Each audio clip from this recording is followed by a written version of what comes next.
Start off with blue, who's sitting here as lead player, and they have the perfect card for this moment, the schedule slip. They're going to move themselves to the end of the turn order track, trumping everyone else. And now I have the fun of actually turning everything around, or I could just do this. I don't know. I'll see if I can remember. If I don't, well, they don't get a turn. Honestly, this game looks so far so bad that in terms of any kind of decision, any kind of interest. You're just, sure, you get to roll dice against each other on here. The guy in the lead gets smacked around, or if he's pissed you off, he gets smacked around. But there's just so little that I feel about this. The workers situation, it's too simple to drive the game. That's the real problem. It's too simple, and there's this huge luck-based game. Anyway, so we move our first player over to G. He's gonna luck. Oh, you know what? I don't want to go either.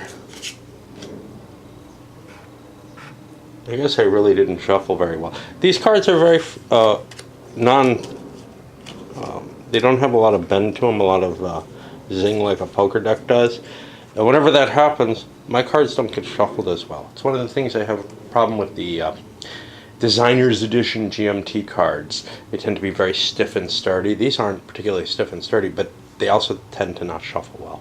And you're afraid with these that you're going to break them. And same with those. They're too rigid, is I think the word I'm looking for. Okay, so now we're on to red. Let's see if he has one of them.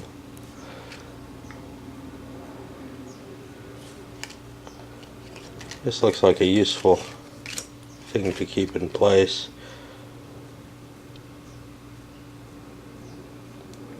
Well, hey everybody, can we all have a money? No. Okay.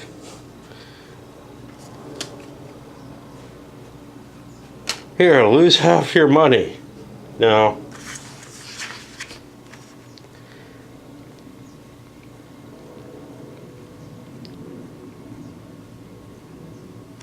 We round this down. Game should have general rounding rules, but the way these cards are handled, so for example, this isn't a good example. Let's look at an earlier one that I was looking at. Here, no. It's only flavor text up here, but it's saying Christina and Patrick were on vacation and came back fully energized. Great. But then the rules say, move nerds Christine and Patrick back to the forefield. What? Who? Are these people named somehow? I immediately got that confusion. Was there some way that you determine who these nerds are? Obviously, it becomes very clear, yeah, these cubes are not anything other than cubes, but don't put that in the rules. It's fine in the flavor text. Just say move two cubes, move two nerds, whatever. Don't make up lots of flavor text in the midst of the actual application. Okay. So now we're on E, and he's actually going to get to play. And I can poach right now, which sounds like a good idea. I'm going to do this before and I don't have any money. I'm not going to do this before I'm going to I would have liked to get the income from it. I guess I'm going to run my little company.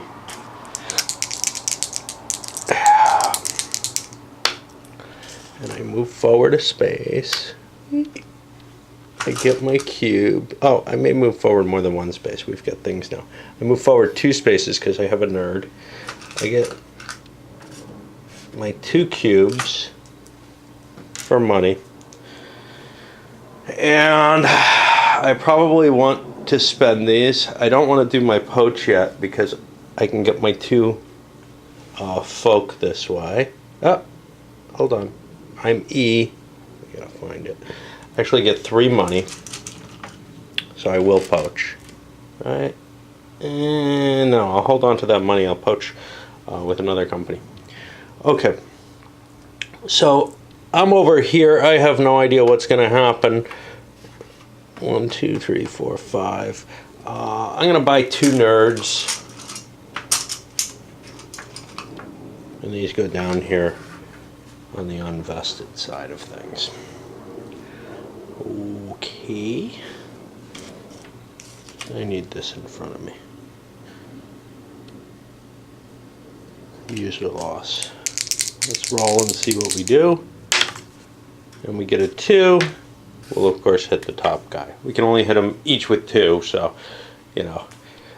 It's just there's a big depress the market aspect on this. I think everybody's going to kind of be kept down in the same pack by the fact that, okay, everybody gets a die roll to move forward, but you can only target, you know, you get a die roll to target everyone, but you can only target them with 2 each max. So anybody who comes out to the lead is going to get immediately pushed back. And anybody, I don't think you can go below 100 users. I think I screwed that up here. Yeah. So all that initial depressing wasn't supposed to happen. Nobody can ever be pushed below the 100 users. But, well, it doesn't say, wait. The player may not move these packers, but not below the 100 user mark. I assume these people just weren't able to be hit. But, hey, we'll keep going. Because the same effect that happened here, we're clustering everybody here, that's going to happen here, I think. As people hit that, they're going to get shoved back there. Now, does the game end when everything's launched? Yeah. So the game could end very quickly. If someone thinks they're in the lead, like blue, they want to reveal a bunch of these others. Now, other people who aren't in the lead may not want to reveal other companies. Okay, where the hell are we?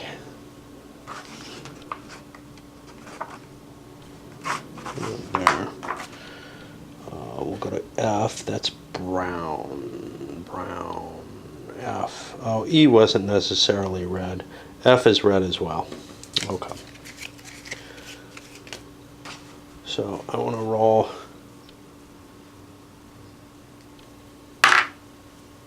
5. I can't roll on the board. That's going to not work. Where's F? And I have 2 nerds. So I'm now at the 100 user mark. That means I get $3. No suits. So I don't get a bonus there. And now I get to hire people. Nerds look valuable. I'm only allowed to hire 2 people. I think I've got a decent amount of money right now coming in. So I'm just going to put more nerds on board. And now I'm going to pay my buck. I'm going to leave these a face up and just use them as I need them. Some of them, you can play them and then they have an effect later, I guess. But I'm going to spend a buck to steal from I. I'll steal one of his nerds. Now, as soon as something gets poached,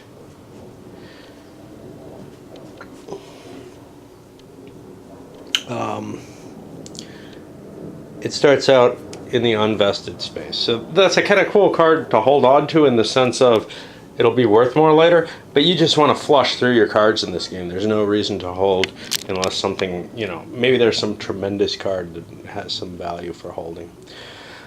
Okay, and we're still not really in the poach period just because nobody's got that kind of income. And now I get to hurt people. Well, there's no one I can hurt anymore. Okay. K should be green. Let's take a look at his cards. Retention, move nerds, and Fang. Andy and Fang. Huh? What? I got an Insta Poach. That could be useful, but I don't want to play it until I have money. Any marketing money allocated counts double. hire up to 4 candidates. These are not necessarily very good cards for this moment. There's just times when some cards are just totally useless, like the hiring campaign. I don't have that much money. So let's see what we move forward as. I get 1 plus 2. That's going to give me $2, so I can hire 2 more people.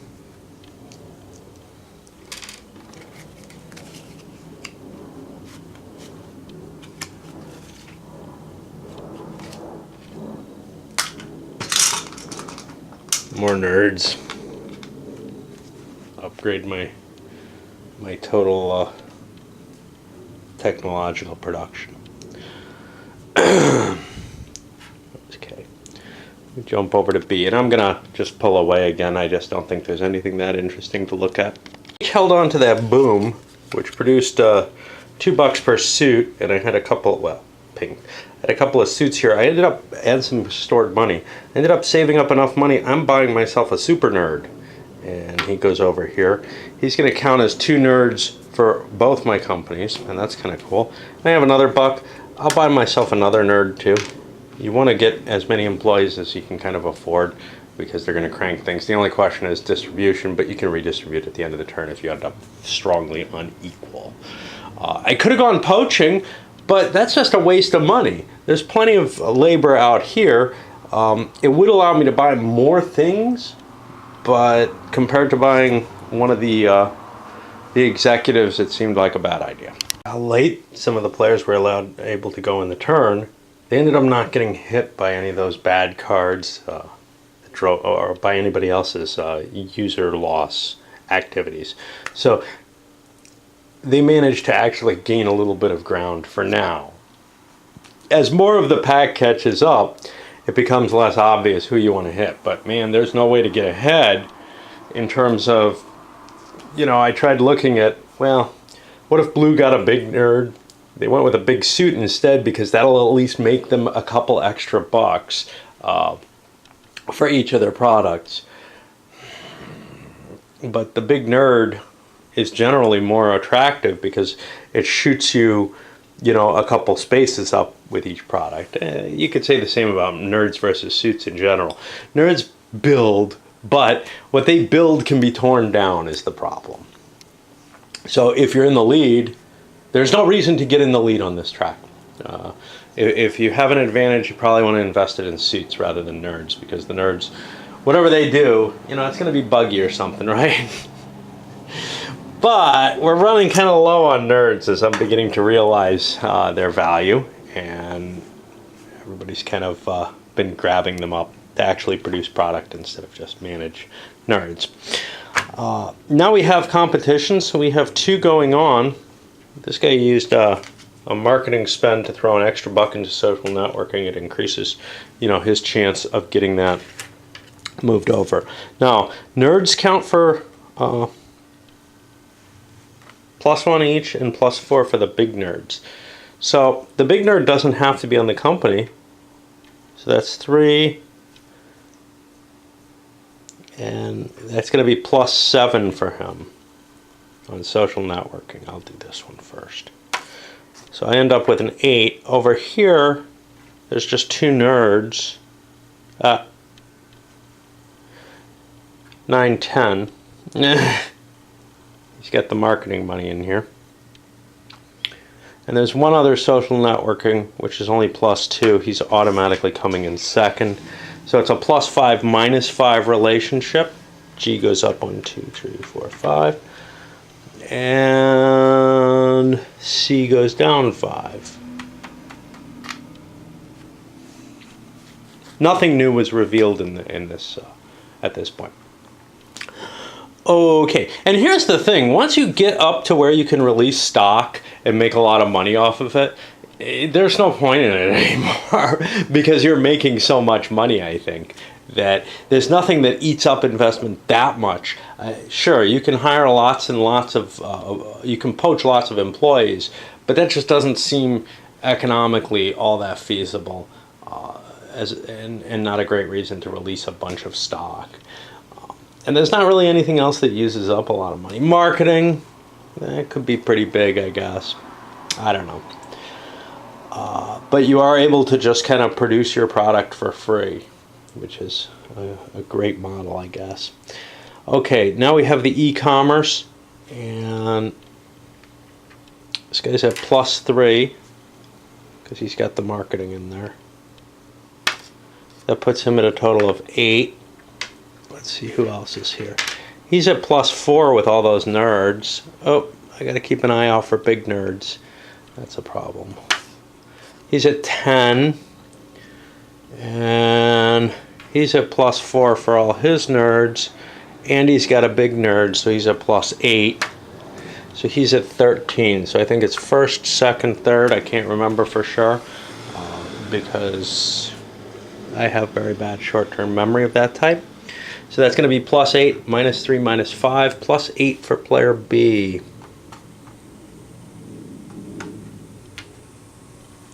Which is not right. God damn it, I don't know what was... I think these were here. A.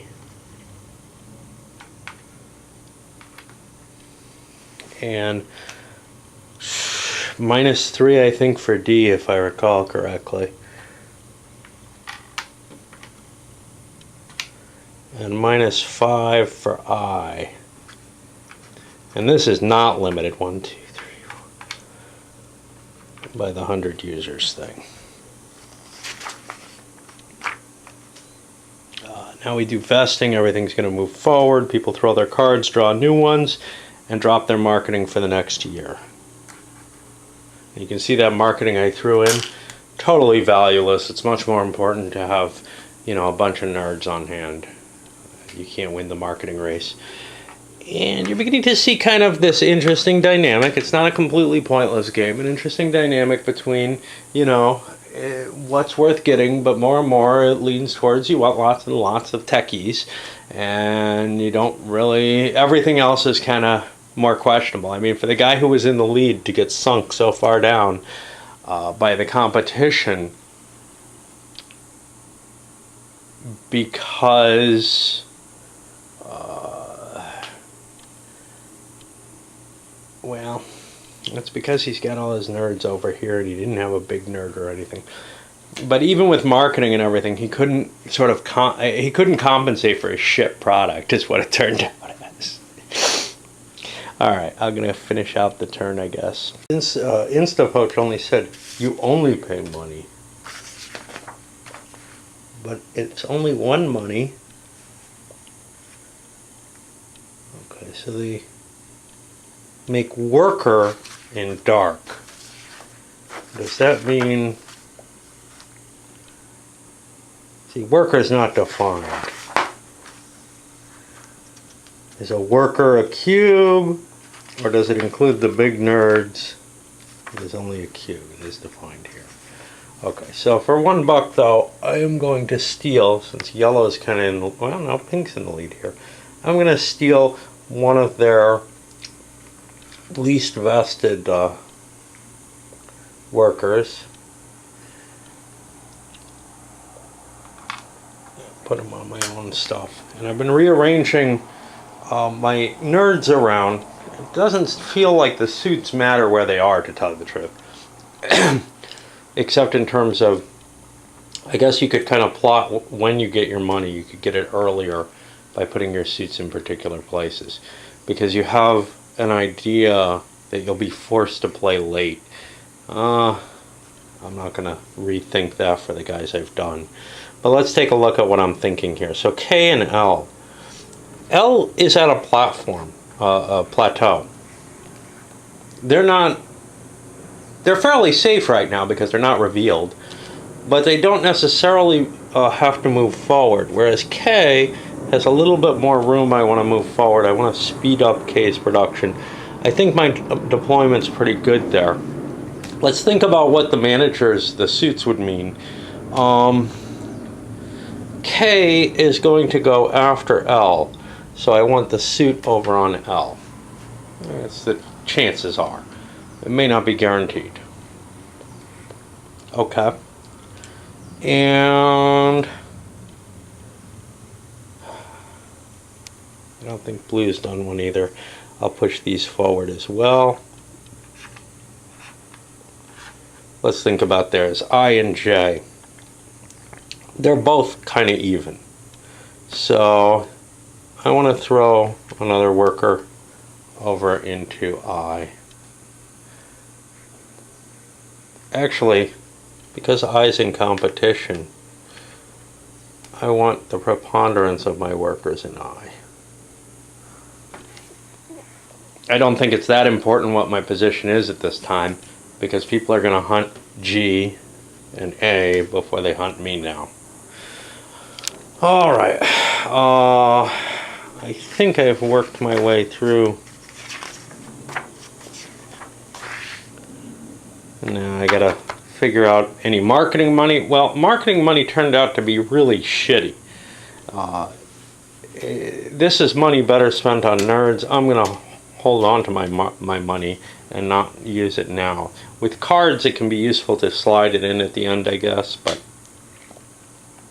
because it is very important to win those competitions, but it's easier to win them with nerds. Of course, who am I competing with? I'm competing with green, who has a decent number of nerds. I'm sorry, they have green cubes, okay? I'm competing with orange there, who has a decent number of cubes. Alright, I'll throw one in just to kind of bolster it. This guy does not need to throw marketing in. Unless he gets leaked, he's fine right now. And no one else has money. Then we do the product ordering. And again, here it gets kind of weird, because the number of cheap nerds is beginning to look kind of low. So people might want to go early in the turn, actually. It looks like I found the house rules card, so I replaced that. That got accidentally shuffled in. There's a little bit of synergy going on with the cards. So, for example, this guy played this to swap into the first position. Now, that's not directly an attack on someone else, so I don't know if a defense card would help.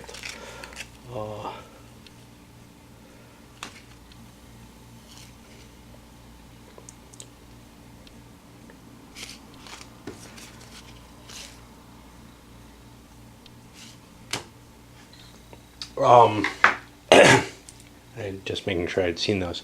Also, see, I have this venture capital card. So far, I haven't seen a lot of point to raising a lot of money at once, and it's not going to be all that much, right? Now, of course, you could sell stock from one company to try to boost the other one to some extent, or something. But these are 5 victory points each. That's a pretty decent span on the table here. Just a couple spaces here. But as we get further and further, we can see it becomes more and more spaces on the table that you have to make to get those 5 victory points. The victory points are kind of front-loaded. So unlike what you'd actually expect, which is a high benefit to getting further and further out, it actually narrows how valuable your company is. Your company makes a jump early on to having some value, and then it slowly becomes less and less valuable. That's actually the opposite of how most companies are in terms of at least wealth value. The income also kind of spreads out that way. Generally, these things kind of snowball. Now, they do hit a plateau at some point, but usually a starting company has to work really hard to get to a point where it's kind of breaking even, and then it skyrockets for a jump. I don't think that this particularly reflects that. Anyhow, the synergy I was talking about, that guy did a swap.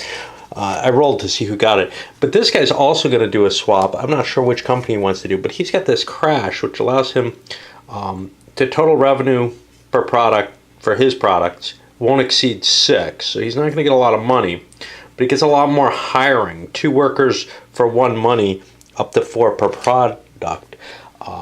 So I want to swap this into the A position, or the first position, thereby destroying the other guy's card, right?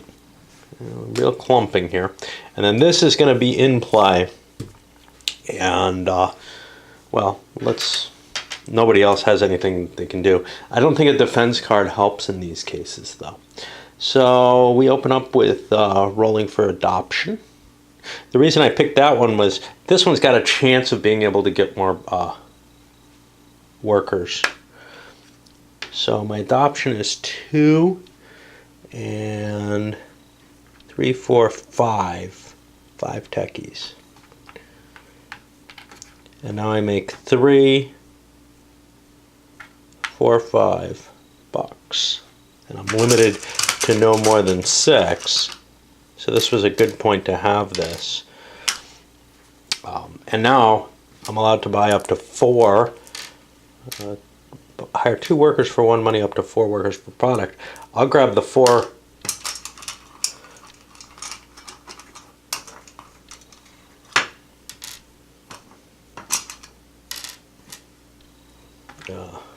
technos and throw them in here. The reason I'm buying so many techs is one, I already have a decent holding in the blues, but also these are the limited commodity right now, and I want to boost them up. We're going to start getting to the point where poaching is more valuable than anything else. Now, I still have some cash left over. I'll save that for my other guy in case he wants to poach, because it doesn't seem to really matter which company you have things on. And now I get to subtract from people. I get a 2. I'm going to just take that off the lead person. Constantly you bring down the leader. Again, that doesn't really feel terribly accurate. But when taken in conjunction with the competition, it's not so painful. It just seems a little odd that the lead would be constantly the person being picked on. It doesn't seem to reflect reality, is I guess what I'm trying to say. And that always bothers me.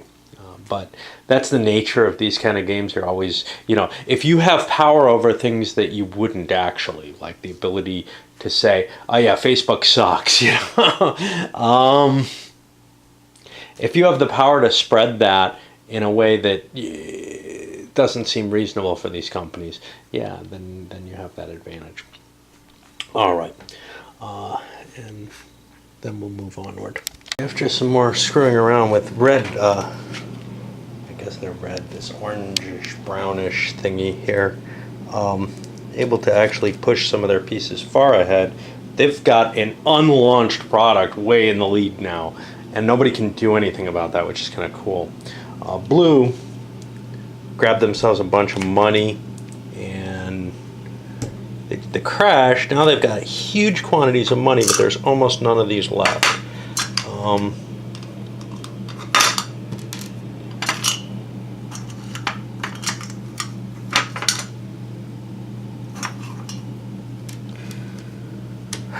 What's not clear is whether I can spend 2 money to grab a combination like this. So let's see. A lot of these cards don't specify everything on the card itself. Some of them seem to tell you what you need here. Unfortunately, they don't. That one doesn't seem to be in there, the crash card. It's not an expansion card either. It's just not listed. So I think that's what I can do. I don't know if I spent my money yet. I'll throw it in. I have tons of money. And this is company J that's doing this. So we've gotten the rest of the text. Now I can poach. And with all this money I have in hand, that's appealing. On the other hand, why is J launched? And not like this. Should have been competing all this time. I wonder if there are others that I haven't flipped over, in both places. I don't know. For the most part, things are vested at about the 2 level. So I could hit somebody at the 2 level without a problem. Which means it would cost me $3 to say grab one of these. And I'll do that.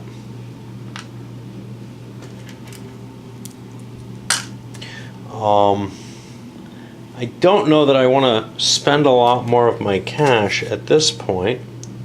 I have this marketing spend, which is going to allow me to throw money in to one of my companies for marketing to compete a little better.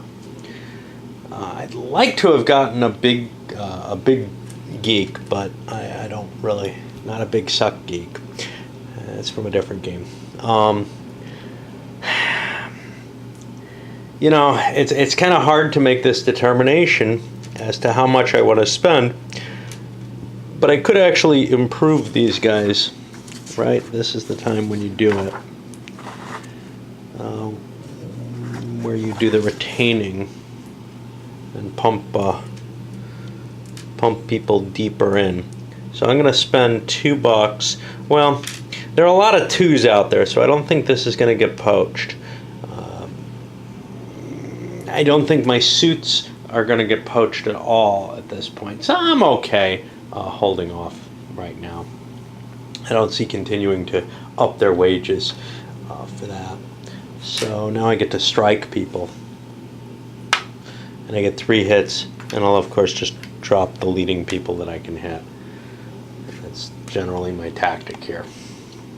The dynamics of poaching is kind of interesting. For example, G just went, they spent a pile of money on a big suit, not wanting to waste money on poaching when they can avoid it, but they also wanted to buy a nerd, and they went for another social networking site in order to get that advantage. And basically that's reducing their competition at the same time as they're improving their own competition level. Now they don't look terribly good here, but they're looking at coming in second. This one is very powerful.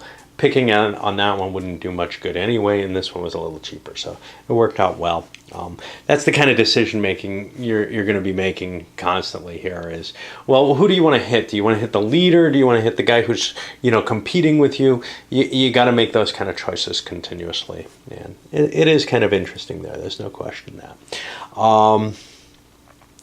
Let us continue on, I guess. Any game with piles of cards and a lot of reactive capabilities, they're hard to play solo.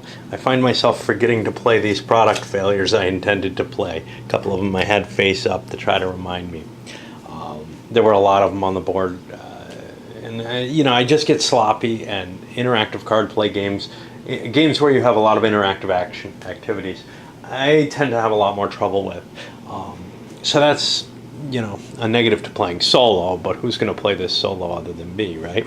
Or somebody trying to get a handle on it. But I play things solo just for enjoyment in this one. And this is kind of a definite negative point for the solo play. This is worthless. This is like, unlike all other event cards, it specifies you can like reverse an action that's already happened. I'm pitching that. Nobody was trying to sell shares. So one interesting thing that came up from this is I'm beginning to realize, you know, early on, all those launches, and that was just a matter of how the deck was stacked, influenced the game heavily and made it seem a little silly.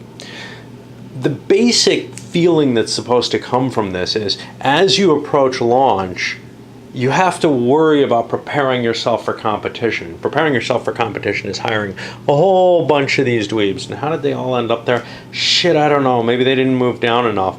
It looks like there's a lot of stuff.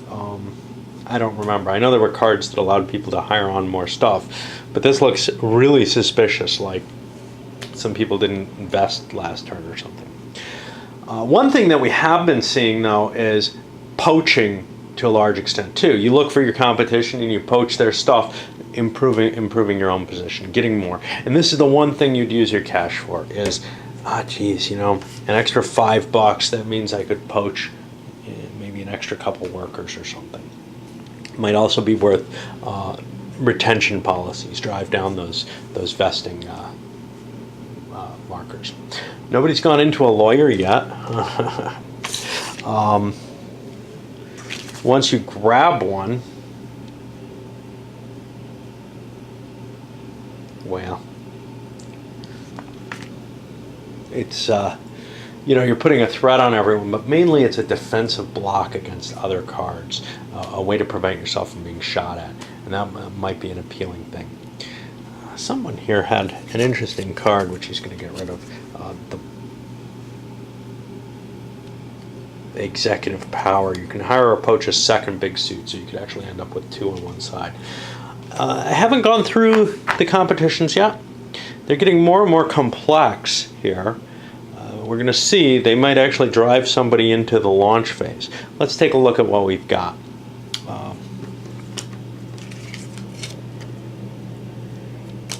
I'm just going to throw cards so I don't have to process them that I know I'm not going to keep. Marketing money can go into a product. At any time before competition.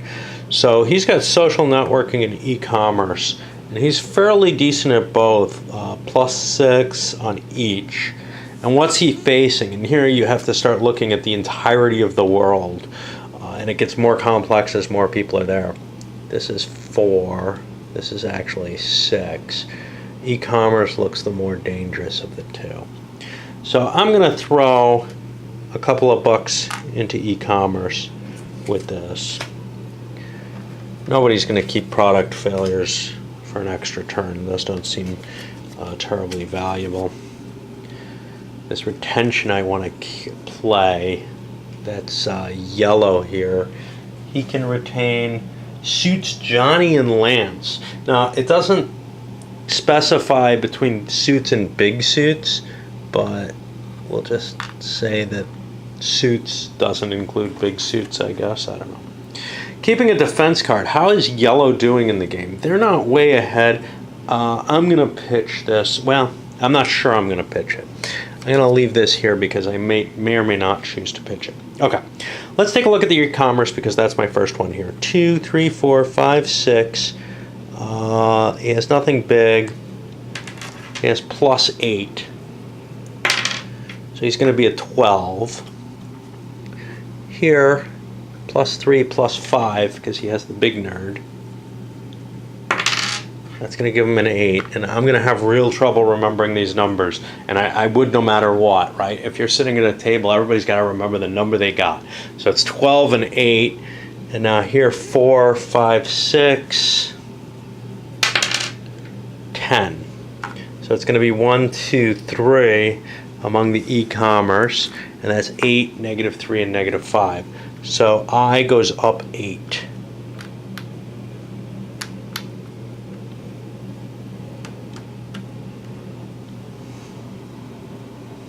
I think this was next. D goes down 3. Can't go, yeah, you can't go below there. And then A goes down 5. 1, 2, 3, 4. Alright. And now I can get rid of this money. And we do the social networking. Let's take a look at what the dice are going to be for this. 2, 6. So I've got an 8. Social networking here, 2, 3, 4, 5. 6. I don't remember, I think that's an 8. 2, 3, 4, 7. So I think this was the highest. So J is again going to go up 8. Doing quite well there. And then, I don't remember who got what. I think C got second, so they go down 3. And you got to find them. And that means G goes down 5. And yeah, there's kind of nice flexibility, you know. That's where you make your decision with the nerds. I think clearly they're the more important thing. Although money is a rare resource as well as a limited resource as well as other things are. So you may choose to get suits at this point in the game when there are no nerds. I think you generally want to build up your nerds as much as possible. Okay. Now we do vesting, reassigning, got to make the decision on whether I'm going to defend that card. I don't think A is in the lead anywhere, so he's going to throw this defense card away. It could end up getting used against, something could end up getting used against him, but in marketing money and turn order. And I'll take care of all those things and probably not even come back, because it's really hard to capture whatever this game provides on the video unless I'm doing every single thing, and I just can't cope with that right now. Not only did they waste a card on the house rolls, they put the kind of card that I hate in a game, and this one's particularly shitty. The Kickstarter card. You play it immediately, you get a new event card. The owner of the game gets 1 money from the bank. Now, the way this is worded, play immediately, it leads me to believe the other cards that said that meant the same thing. You've got to play them as soon as they happen. They, I guess, affect you. It's not really all that specified. They're not actually covered in here. Yeah, except as indicated on the following, on the card. Yeah, so some of the ones, like the Crash, they're not counted. There's no explanation of them, and I had some questions about them. They're kind of cool cards. It doesn't say whether or not you can play them on someone else. This one is just goofy, though, and I do not want to play with shit like that in my deck. Games that take anything outside of the game context really disturb me. Like the cracked Magic the Gathering cards had some like, if you're wearing jeans, draw a card. You know, just crazy shit like that just does not belong in a game. I didn't like it in a game that I did cover, Demo Crazy, had rules like that in it, and there was just no need for them. Okay. Right now, I guess I'm trying to decide whether or not anybody's going to allocate any marketing money, and then what the hell to do with these. This whole end of turn thing, it's very, it's kind of obnoxious in terms of the amount of effort that's loaded into this one little, what's usually kind of the end of turn type stuff is kind of this bookkeeping type phase. But here, there's a lot of decision making going on in here, and I find that really annoying to have so much offloaded into this instead of on the turns. You've got to decide how much money you want to put into these. Well, it's the last thing I'm thinking of right now, right? You know, social networking. I don't have a big nerd, so I'm facing like 5. And I've got 6, yeah, I'll throw, I don't know, e-commerce, what the hell, there's 3, 5 there, I've got 6, there are other people, you know, all this kind of decision making going on pisses me off, but I'm going to throw money in. I don't like giving up all my money, but I was kind of hoping to have cards that indicated how much you want. Marketing should be done, I guess, simultaneously or sequentially or something. They kind of have this, oh yeah, you can do this shit in either direction you want or something like that, right? But you're not going sequentially by these. So what I do with it is kind of a bidding type situation. Okay, I threw some in. All right, well, what about the next person? Does anyone else want to throw in? So like L here is close to going over the edge. Does he want to go in with his social networking? He's only got 6 on social networking. Things could be different. He could have a big nerd easily. But he's facing 6 here. I'll throw a buck in. I feel like that's worthwhile. Nobody knows what I just threw it into. And the only other people with money, there's other people with money here. E-commerce, 4, 6. E-commerce, 6. E-commerce, there's got to be another one, 3, 5. Yeah, I think it's worth putting a buck in. And over here, this guy has F, is close to floating. So that 2 is an e-commerce, 3, 5, 6, 7. Well, this I know is at 7. We'll throw 1 in. Increase our odds on that. And now I've got to decide what damn order to do all of these in, and that's a huge amount of effort in a solo game. But actually, it's going to be an annoyance in a normal opposed game as well, because everybody's kind of pulsed in the, okay, all right, D, what number do you want to go, D?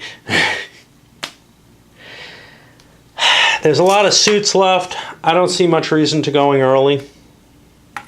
Of course, to make this decision properly, you have to look at your cards and think about everything. And again, that just does not work solo. So I'm just going to reverse order here because I don't see any real reason anybody wants to trump in unless I have more knowledge than I do about the cards at this moment. If you were playing it individually, you might be able to say, you know, I want to go first or I want to go third.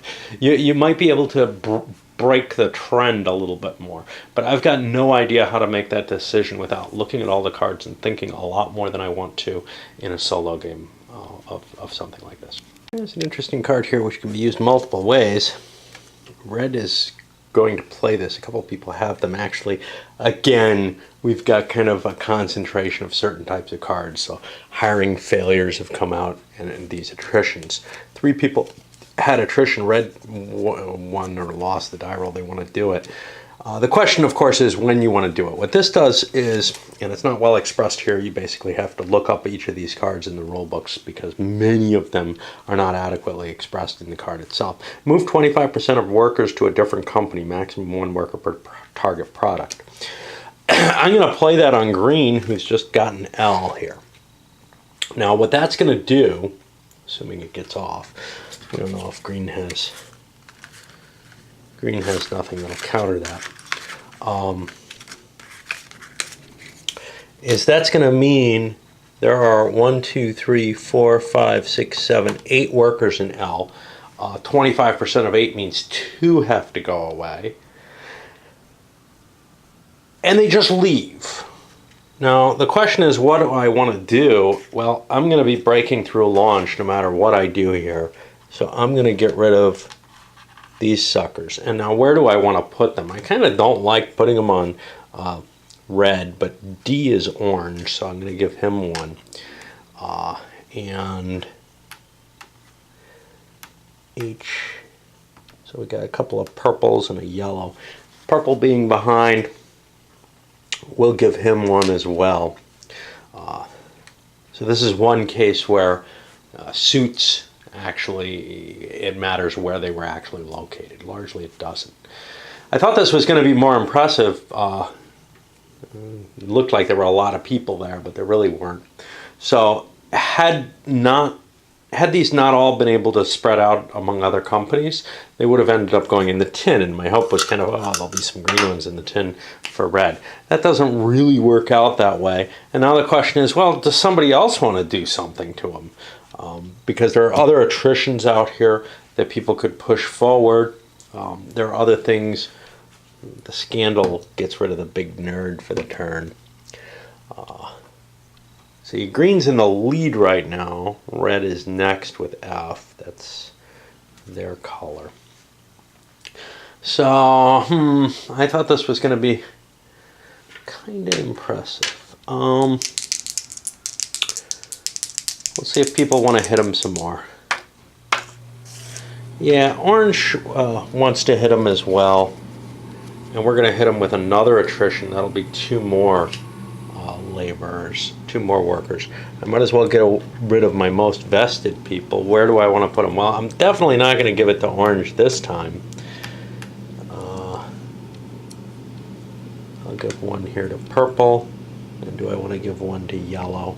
Because yellow's got another one of these downgraded folk. I'll give 1 to yellow. Those aren't right in, they aren't revealed yet. And then I'll continue with the turn. I don't think anybody's going to keep hitting green at this point. They feel like they've done some damage to them. No reason they can't do more damage to them. We got some audits out there. Orange is going to toss an audit. That's going to take half of his money. You begin to collect big money as this game goes on. That'll be $5 gets eaten up by that. That's going to further restrict green's ability to, say, hire away more workers. Whether green's going to be in the lead for very long, it's hard to tell because whoever's in the lead is going to get hit by everybody else. We've revealed L. It's social networking. So, other people are going to start targeting it now, and it's going to be very hard to maintain it above the value at which a launch is automatic. There's further cards that make it harder to stay up here in the 100 million. So you kind of want to balance how fast your different product lines grow, because if you don't do that, if you're putting all your eggs in one basket, first of all, the victory point track starts getting steeper. It's hard, well, or flatter. It's harder to gain victory points by traversing it. And there are more bad things that can drive you down. So you kind of want to keep a balance among all your companies. And that's not hard to do because you can jiggle your people around. There's nothing really too complex here that you have to pre-plan. So, I don't know. There's hiring opportunities. I made my spaces.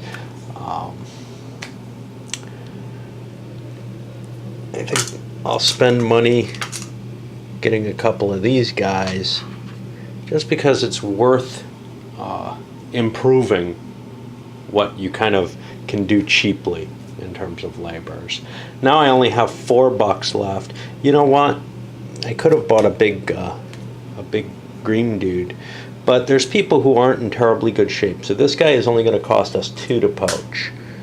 So I'll poach him. And is there anyone else who's cheap? There are blue guys I could poach for $1 or for $2, but I'm going to hold on to my cash. I don't feel like getting blue guys is all that valuable. All right. And now I get to hurt people, as usual. So I'm going to get 4 points to hurt, and I'm going to hurt blue in both cases, just driving them further away, because these guys aren't across the border yet. They haven't launched. These guys all got, you know, the sleaze early bunch of leak cards. Okay. And that'll put us to F as our next. Let's take a look at what they're doing. Well, they're obviously doing okay too, and they have 2 in a row, so people kind of want to hit them as well. F has a decent amount of laborers. 1, 2, 3, 4, 5, 6, 7, 8. 1, 2, 3, 4, 5, 6. I think somebody's going to attrition them for 2. They don't have anything that can cancel that. They don't have a lawyer yet. Somebody really ought to start buying lawyers. They're kind of useful, at least when you're in the lead. So I'm going to have to lose 2 people, and I'll have to lose a nerd.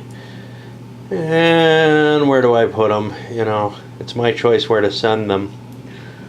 Orange and pink are kind of at the bottom of things. I don't necessarily want to overhelp either one. So I'm going to give orange this, I guess. What's F? F is in e-commerce. So you know what? I'm going to put that over here. And I'm going to give this to... I'll give this to yellow. Give them a little bit more cash. For whatever reason.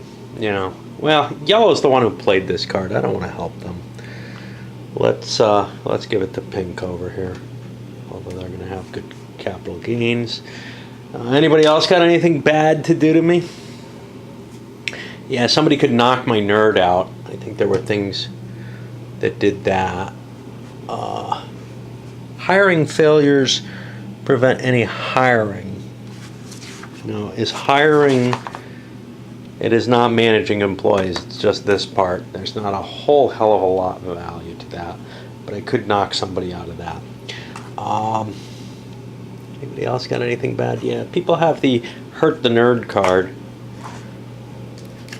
I'll play this on red as well, and that's going to knock the big nerd out for him, which will reduce his ability to grow. Now our letter here is F, this one, so we have +5 on it. It's going to give us 9. 1, 2, 3, 4, 5, 6, 7, 8, 9. That reveals.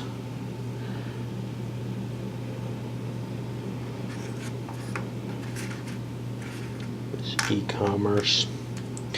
And oh, I don't know what to do with this. And leaks are going to become unimportant when everybody is eventually revealed, which will happen. You know, obviously that's the end victory condition, though. So you might want to be careful in playing late leaks because you might be ending the game. And you want to see if you're actually going to win, if that's the case, or if you're close to winning at least, if you're pushing it nearby. So we get our cash if nobody stops us from anything else, and that's going to be $10 for the 3 blue guys, and we get a lot of money. Somebody's going to audit us, and this is what you want lawyers for, right? We'll scandal that, and that'll kill 5 of the cash. And now he has a lot less. We're not going to hiring freeze him because he really can't buy much, but he's going to spend the cheapies on a couple of these. What is this, F? Hiring becomes less important, obviously, as these go away. There's no one left to hire. So with 3 more, I can hire someone away from someone, or I could actually improve my own vested folks. I don't see anything I terribly want to hire. I'm going to spend 2 to drop a couple of my people down to the 3 level, just to make things a little bit harder on other people to pick on me because I'm in pretty good shape.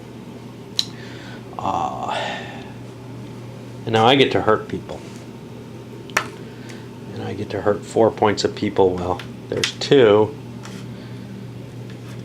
We'll knock blues down each one. And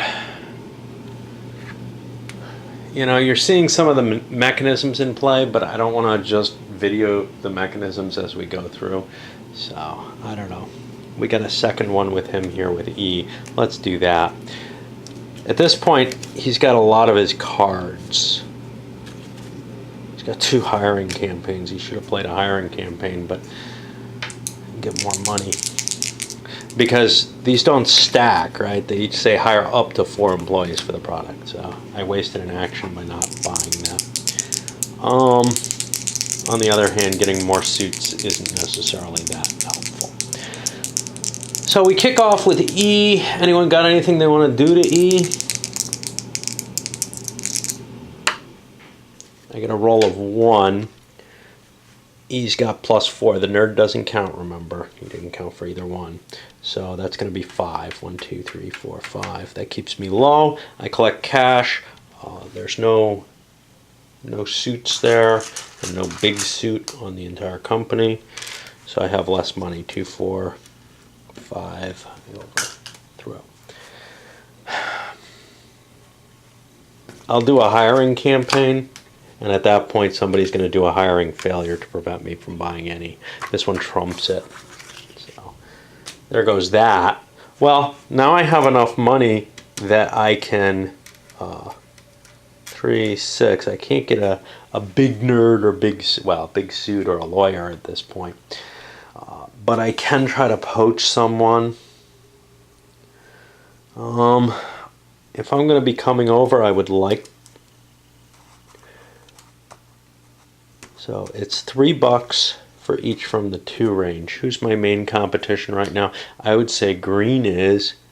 Green doesn't have many there. I'm going to pay $3 to grab this guy, and he goes over to this layer. And now for $2, I can dip these down and make myself less interesting as a target to other people's actions. And that's kind of an important factor in it. If you've got other people kind of kicking around at the same layer as you, well, they, you know, it's like the bear and the sneakers. They provide more protection to you than anything else, really. And now I roll to hurt people. And I only get 2, which I'll do to green. All right, I'm going to pull away for a while, just because you're just going to see the same mechanisms in play again and again and again, and there really isn't that much difference in the thought. It's just, you know, play a card, take an action. There's not a lot of story here in a lot of ways. Just finished up with this guy A here, and as we've been running along, First of all, we're down to only 2 unlaunched companies, which means we're kind of close to the point where if somebody can win and they get a leak card, well, basically if someone else jumps in and helps them beforehand, it may be all over. So someone like Green here, who's sitting on 54 and 56, has the most victory points right now. And that's quite obvious. He was way up here before, but everybody's kind of ganged up. And there's this tightness that's sort of natural to this game, but kind of, I don't know, uninteresting in the sense that it is so preordained. If you were playing in 2 players, this wouldn't happen, but if you're playing in any more than 2, you're going to constantly have more die rolls against the leader than the leader has against you. It might get kind of lucky. One thing you want to notice, yellow has 2 lawyers. There are some cards that allow you to pick up a second dude, so he's done that. That gives him a little bit of buffering there, but he's going to probably use them against some of these players in order to just hit them right now to make demands on them. So if he hits H right now, at this moment, H would have to pay him $2. He can't, from what I can tell with this, lawyers can attack another company for patent infringement during product turn. Whose product turn? Well, I'm assuming the product of the company you're hitting. And then they have to either pay the cash of their current base revenue, or they lose that many spaces off the chart. Both of which are kind of painful, right? But that's what we're going to have, is the weakest people are going to get hit. And in fact, that's probably going to be pretty common, because even Green, he's going to probably take a shot at the weakest person. So it's kind of this weird inverted, it's not a catch the leader type thing, it's a smash the loser, is what the lawyers have. And the game has so much catch the leader type mechanism built into it. Just by the, hey, you gang up on people with the minuses and with all the take that cards and everything. The thing that didn't need to be fixed was to beat up on the people who were the furthest down. That never really is necessary. What you needed, and it's not necessarily the case. What we're going to see now is people who are the furthest down are going to try to go first, because that dynamic has just become very clear. Before, they wanted to go last so that they didn't get hit as quickly. Well, now it might be better to be standing out there as a target for some of those initial cards, because anybody who's bright will say, they're so far behind we won't hit them. One of the nice things about going late, though, was, of course, you get to hit other people probably after they've already fired their shots off, and you also get to you get a little bit more flexibility in positioning yourself. There are disadvantages to it too, though. You've just been vested, which means your dudes that are out there are cheaper to pick up for other people. So I think overall, certainly with the lawyer, it makes it so you're going to see a reversing of the ordering that we saw before, where the people who have the most choice, the people lowest on the victory point track, are going to go early again, just like they did back when there were lots of nerds available. In fact, we're out of big nerds. Still got a couple of big suits in here.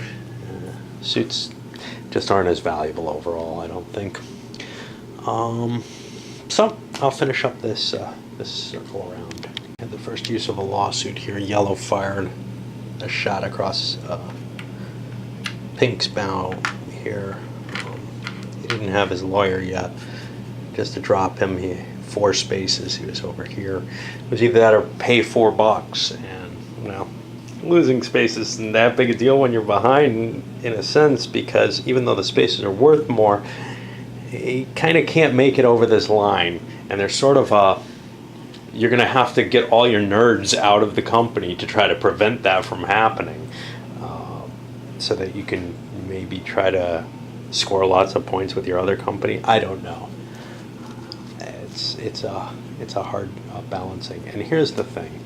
The balancing is going to be constant calculations at the end of the game. So for example, I'm going to look at this and say that's worth 110 for those two greens. The two blues is worth 108. Okay, I got to look at this. So right now it's obvious green's slightly in the lead. But if things start getting mixed up where one person's way in the lead with a company and then kind of far behind with another, you're going to have to be constantly doing some addition and arithmetic there just to, you know, keep track of what's going on. And it's kind of an obnoxious sort of thing to have to do continuously throughout at least the last part of the game. Or you could just say, I don't really give a shit, which is probably what I'm going to do. He's got 5 hits he can do on people. 2, 3, 4, 5. I'm sending everyone but red. So now blue and green are at 104 and red's at 56, 102. Just as an example. And, you know, that kind of balancing just is obnoxious as far as I'm concerned.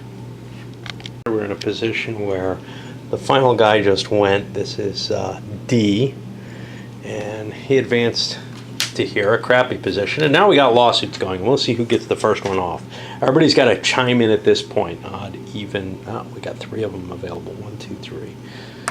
All right, so the first one's 6. This guy over here. Now what he's going to do, actually, he has to wait until Orange collects his income. So his income is going to be the big 4, 5, that's it, $5. And now the demand is, give me 4 of that or lose 4 spaces. It doesn't matter. Like, this isn't worried about crossing the launch line or anything like that. But on the other hand, 4 of my money is, you know, most of what I've got, and I see a couple more lawyers there. I can't afford to just keep getting hit here.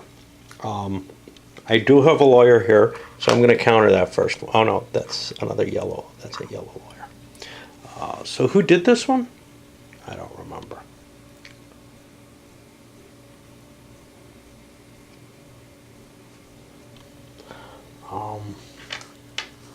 I don't remember what role I had. 1, 2, 3. I think, oh, that's another yellow lawyer. This is orange. Yeah, yellow's firing his lawyer off. So orange isn't going to pay off. He just says, screw you guys. You know, and now everybody's going to chime in with it because there's nothing else you can do really with your lawyer. So now we'll see who goes next. It's going to be this guy, and it's $3 or 3 spaces. And he's like, screw you. And now it's $2 or 2 spaces. And he's just been dunked for no great reason. But everybody might as well do it, except for any kind of, you know, animosity that might arise from that. But in my solo games, I usually don't remember things enough to feel pissed about something like that. And in fact, if I was playing in a game and someone tried to be nice to other people by not using their ability, I would probably go after that person for kind of violating what I see as the appropriate contract here. You know, if you're not trampling on people when it doesn't hurt you, you know, when it might potentially help you, you're not playing the game in a predictable manner. Therefore, you must take some punishment from that. It's just my feeling. But, you know, I'm not upset with someone for that. This guy could pick up a second big nerd. That would be nice, and that's actually why he has all this money. But there isn't a second big nerd, and there's no nerd that he can buy cheaply, so he's not going to be able to do that, actually. This is orange at D. 1, 2, 3, 4, 5, 6. He'll spend the full 6, and he's going to buy a big one of these and one of these. And now he gets to hit people, and he's pissed at the people who have lawyers. You know, let's hit the people who have lawyers. That was purple, yellow, and green. Well, green's green's in the lead a little bit. I gotta go. I'm not able to breathe. Now things are a little different, and we have like 5 people in the social networking. I've thrown the dice down and written things down. So blue is going to be at 16 points. They got the lead here. Big advantage with things like the big nerds knocked out and stuff. That actually really affects this. So they're going to get plus 12 in first place, and there's his J.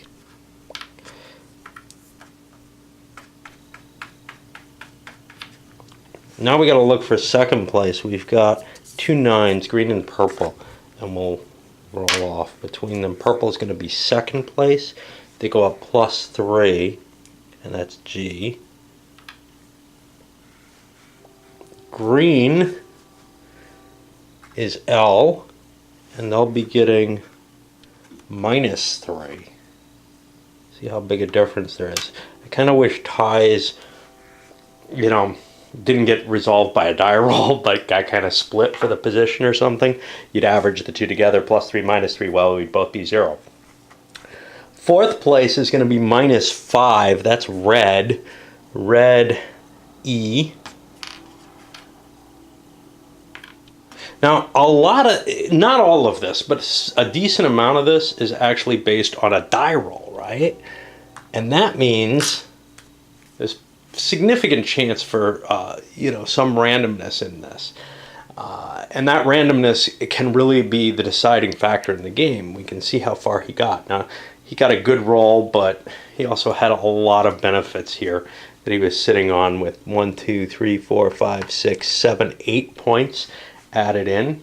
I don't know how he got this. Oh, he had $2 in there, and he got a maximal roll of 6. And we haven't taken the last guy, who's orange, who's going to go down 7. The effects of not being in good position for the competition make things worse and worse. But the bonuses for a heavy competition, for whatever reason, are higher, right? The more companies involved in this, if it wasn't for Alta Vista and Yahoo and such, not Google would have never become so big. I don't believe that. I don't believe the mechanism. But as a gamey kind of device, it is kind of interesting because it means that there's more to risk. It means that the technology's become, I guess the way you can look at it is the technology is more mature, more people are adhering to it, so there is more available to it. There is an abstraction there that I find very disturbing, in the sense that you really aren't representing anything that's natural there. Now we'll go through the same kind of rigmarole with the e-commerce, and I'll come back with the total values as well as the end of the turn stuff, I guess. Here's what's ridiculous. Everybody's very tightly pressed here. There's nobody clearly running away with it, right? Well, 2 people even tied at 12. We again have a 5-pointer. And now green, of course this could be fixed. Yellow is going to be the winner, and they get plus 12 to their e-commerce A. And you can see what effect this has. If somebody here accidentally kind of wins when it wasn't expected and gets pushed over the launch button, that could end the game. So I guess what I'm looking at here is, I don't mind a lot of luck in a game. I do mind when the luck starts becoming very severe towards the end of the game. And that's what kind of happens here. The luck snowballs. Early on, there's the luck of the cards and such not, and you can kind of get hosed. But as the game goes on, it feels like the luck becomes more and more intense. For one thing, because this is so important. I mean, we just had a 9-point swing between the first 2 people. The second one here, yellow, only gets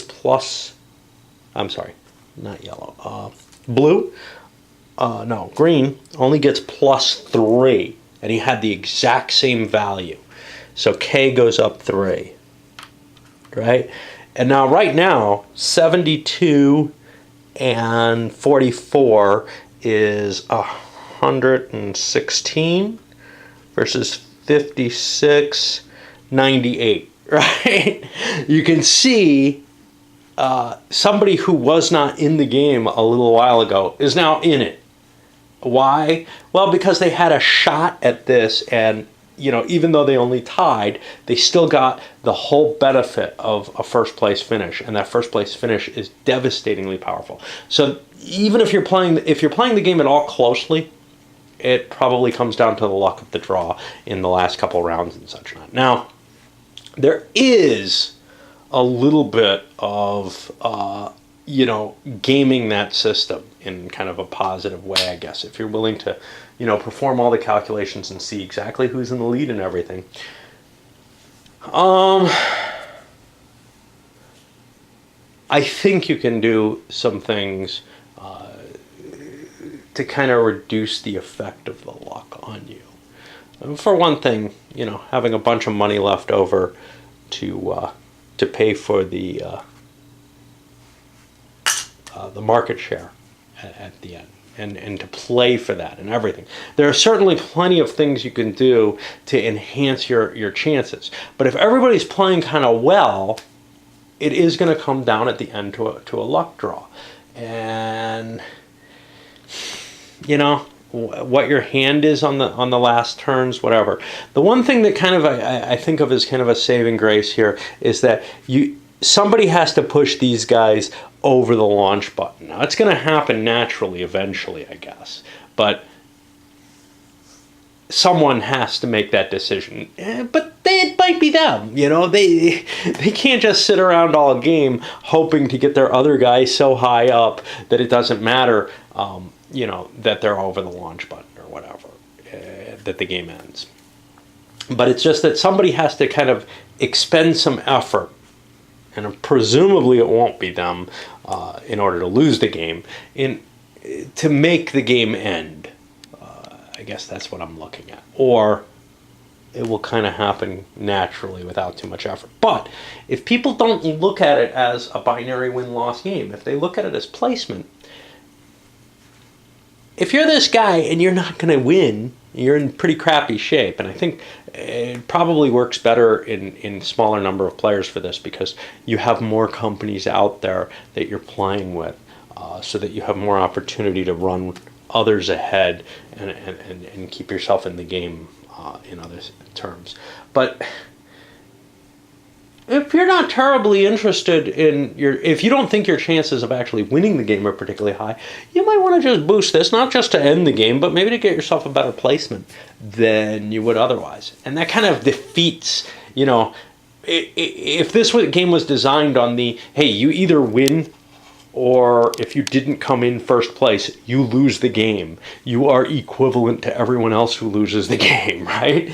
If that's the attitude behind this, that kind of makes sense. And you could see this kind of dynamic keeping people in the game better. And that's true in a lot of games. You can look at that in Here I Stand and some others, where the game dynamism is affected by how you view games. Whereas if you're walking into a game where you're looking more at, say, the cards tradition, or especially the gambling tradition, on which winners and losers are actually predicated, to tell you the truth.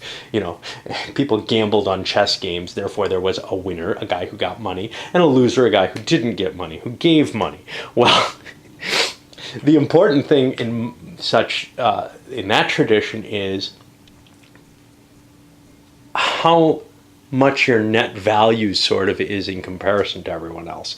So placing in a better position, kind of, either percentage-wise or just absolute rank-wise, could be seen as more valuable than necessarily an absolute win in terms of being the top guy. Certainly being the top guy is the most important thing. It's the best goal. But if that goal is difficult to reach, it might be better to go for a more conservative goal. And I think that this kind of game would have a very different kind of ending based on that kind of attitude. Some games, it works in the favor of the history and the appearance of the game. In this one, because the game mechanism seems to be the important thing, and this kind of race for the finish, I think it would be hurt by someone trying to place. And if that's the case, well, then the game should probably spell out, it only matters if you win. A whole hell of a lot of interest to be shown here, but I wanted to show the board state, and people have squeeze just a tiny bit of cash. They've been, throwing the money into workers and such not. It might be worth more to throw it into the kitty there to see if they can boost their own value. The problem is, of course, whatever you do to boost your value, if you get ahead, you look like such a bunny that everybody hits you. So it feels almost silly to go after that non-organically, to throw money away into that. Buying nerds is just good, I mean, nerds give you advances in one place and advances in another. You end up getting cash from your advanced position. People will strike you, but you get something off of it. But the advertising money, all that does is jumps you ahead. Now, that's essentially the same thing. So if Blue was going first, he'd be pulling in a good income. Chances are, though, since Jay is going last here, he's going to pull in about what everyone else pulls in, which is to say that people are going to just shoot him down.